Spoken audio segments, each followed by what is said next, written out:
pray. Almighty and gracious God, sometimes I know we disappoint you or we get upset with us, but you also forgive us, and you show your love and tenderness and grace and mercy to all of us. So God, we ask that you open our hearts and minds this day to hear your words, your message, through your humble servant, we pray. Amen. So, have you ever been at your wits' end? Have you ever had a time when you were just so exasperated? Maybe somebody drove you crazy. That never happened, right? As your kids were growing up, they never ever drove you crazy, right? Or did your parents ever drive you crazy? Were there ever a time you're just like, oh? Or maybe there was a teacher or somebody else and it just drove you crazy. Sometimes we are at our wits' end. And when Jeremiah was talking to the people, he was trying to tell them that God was at his wits' end, in the sense that the people were not listening to Jeremiah, the people were not listening to what Jeremiah was saying. Jeremiah was trying to tell them that they needed to turn toward God instead of turning to all these false gods and all these material things and everything else. God was telling Jeremiah that these people need to listen to you. And Jeremiah was at his wits' end because Jeremiah didn't know what else to do. He's being faithful to God and he's telling them, please, listen to me. I'm giving you what God is telling me, and you need to listen. You need to focus on God. You need to center your lives on God. And it was kind of a warning also because Babylon was getting ready to come and invade the Holy Land. And when Babylon was going to invade them, then they were going to take all those people and exile them to Babylon. These people were going to lose their homes. But still they didn't listen. And that's why God was saying, you stupid children, you do not understand. And so sometimes we feel that, well, maybe all hope is lost. Is there another slide for my sermon here? There should be a couple, but I just want to see if there's one here. Okay. So this is what Jeremiah's trying to tell them. That they're going to be in the wilderness in a sense once again. They're lost.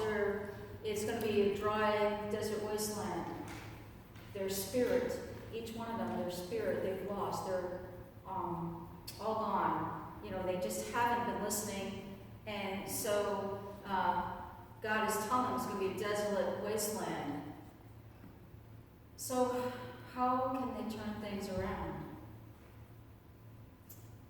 Well, it took some time.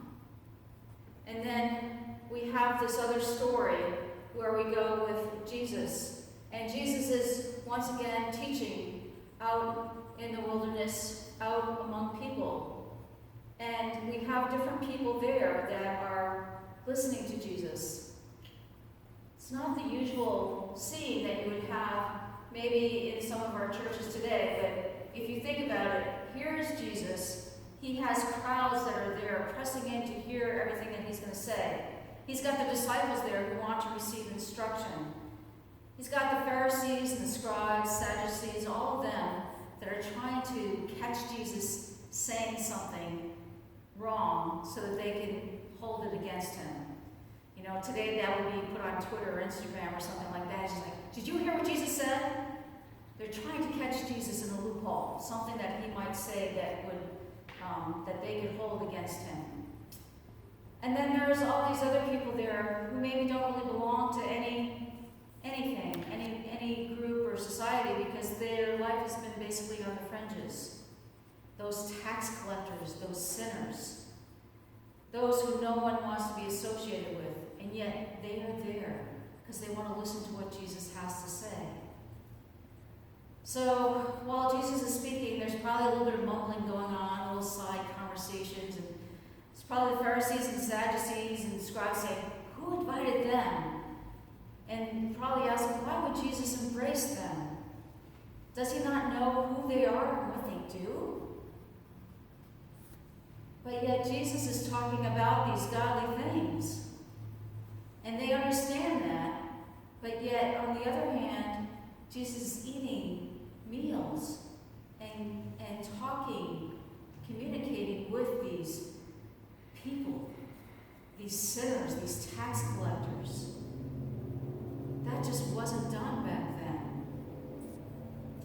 But Jesus comes back and responds to them, and he begins to tell them a few parables. Today I'm just sharing 2 of them with you. And he tells them about the nature of God in terms that they can understand. So he tells them about the nature of God basically essentially in economic terms, in ways that they can value, how they can understand them. So the first parable he talks about is the shepherd and the flock, right? How the shepherd goes out to save that one sheep. Well, if you think about it, the shepherd values the safety and health of the flock, and every sheep is part of his source of income. So he wants to go save that one lost sheep. And then the woman who values that hard-earned money that she scraped so hard for, she's a widow, she's looking for this money that she's scraped so hard for to help support and feed her family. So she goes to the ends of the earth, she sweeps everything clean in her house just to find that one lost coin. And both times they celebrate after they've found these things. But think about it, if there's something that of extreme value that you've lost, doesn't that devastate you? We have the Amber Alert now, right, when a child is missing. And how many people join forces and they go through, foot by foot, trying to find where that lost child is. Maybe that child can scream and cry out, but maybe that child is hurt. And so maybe that child is quiet and is just sleeping someplace or just unconscious. We go to the ends of the earth to try and find that child. Well, for the sheep and the shepherd, you may or may not have known, but sheep, if there's just one by itself and it's lost and it's by itself, more often than not, it won't bleed out to cry out because it's afraid. It's fearful because they know there's predators out there. So that one lost sheep will go and hide someplace, be in seclusion, and be very quiet. So it takes a shepherd, it takes someone to go and earnestly go to try and find that sheep. Because the sheep can't help itself. It needs somebody to go help find it. And then, of course, a coin, coins don't talk unless maybe you have Alexa or something like that that's attached to your coin, or you have some kind of microchip on it, So when you lose something like that, it's very hard to find. So we go through the ends of the earth to try and find that too. What we need to recognize is that God is treasuring each and every one of us. And so God goes to the ends of the earth to try and find us. And when I think about this, anytime I thought of the woman with the lost coin, I always thought of myself as the woman because I'm losing things. Like I shared with you, I lost my first Fitbit that came past Wasco. And I went through that entire cabin trying to find my little computer chip that went in my Fitbit. I took off the vent covers. I looked everywhere.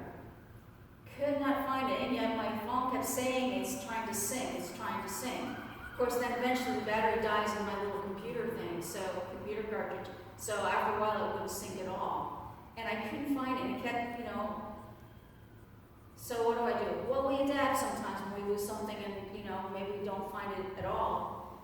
So what do? I spend some money and I get a new Fitbit. The other one was outdated, so I had to get something, more expensive. And then 4 months later, something happens. I'm looking through this bag that had some of my prayer beads in it. And what falls out but that little computer cartridge? I was overjoyed that I found it, but it's just like, really? I already spent the money on another one, So now I have 2 Fitbits, but I don't really use that one anymore because it's outdated because of technology. But it was amazing how much I went scouring through everything to try and find it. But then I started thinking about this. And even though sometimes I may be the one searching, looking for something, really we're lost coin. We're the lost sheep. God is the one who is the shepherd. God is the woman who is there going to the ends, trying to make sure that we are found.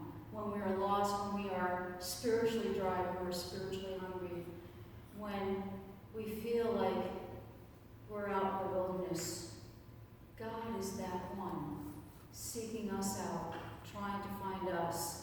And so that's what Jesus was modeling to all those people back then. He was showing them that God is here for all of us. Just like God was there for the people in Jeremiah's time, even though God was frustrated with the people because they weren't getting it, because they weren't listening, God wasn't going to abandon them. God was always going to be with them, and God continues to be with us each and every day. So there's ways that we can have our thirst quenched. There's ways where we can grow in our faith and be filled. And that's because we have Jesus. And so Jesus shares those parables and tells us how much God will go, how far God will go to reach out to all of us and all of those beyond our doors to say, I am here, come and be fed. And so I have one more picture here I want to share with you. Okay, so last week I showed you this incredible picture of the Church of the Resurrection that had the 22,000 members, that had the beautiful stained glass window that was probably, 35 feet by 40 some odd feet. It was incredible, and it was telling the entire story of the Bible, and the story of our day too, of Christian heritage. But here's Alto Church. This is Alto Church. And this is at Camp Casawasco. I took that's like their outdoor chapel looking out on Owasco Lake. And I want us to realize that it's not always in a building that we find church. And Jesus did most of his ministry by the water, by the shores of Galilee. So we probably would have had a lot more of this type of church with Jesus than the big, huge mega church that you saw. Neither one is bad, neither one is better than the other. But I just want us to realize that there's all different ways of being in a community of faith and being fed. So we sometimes can be the lost sheep. Sometimes we're the lost coin, and we don't know how to speak out and ask for help. And I think sometimes if we're the shepherd, or if we're that woman who goes seeking to find the lost coin, we know that if somebody needs help, maybe they can't ask for it.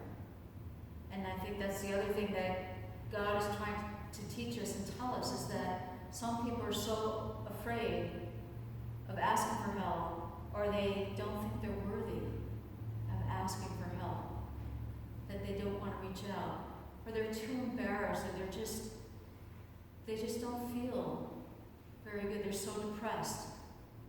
They feel that they are nothing. And Jesus is saying, no, we will go to the ends of the earth to help you, to find you, to love you, to show kindness and grace and mercy. And if you need forgiveness, God will forgive. We can forgive because God forgives us over and over and over again.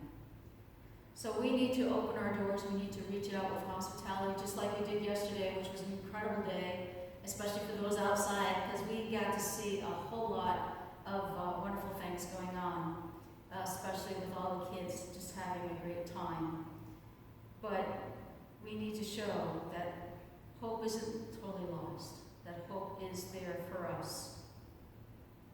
And we need to remember that God never gives up on us.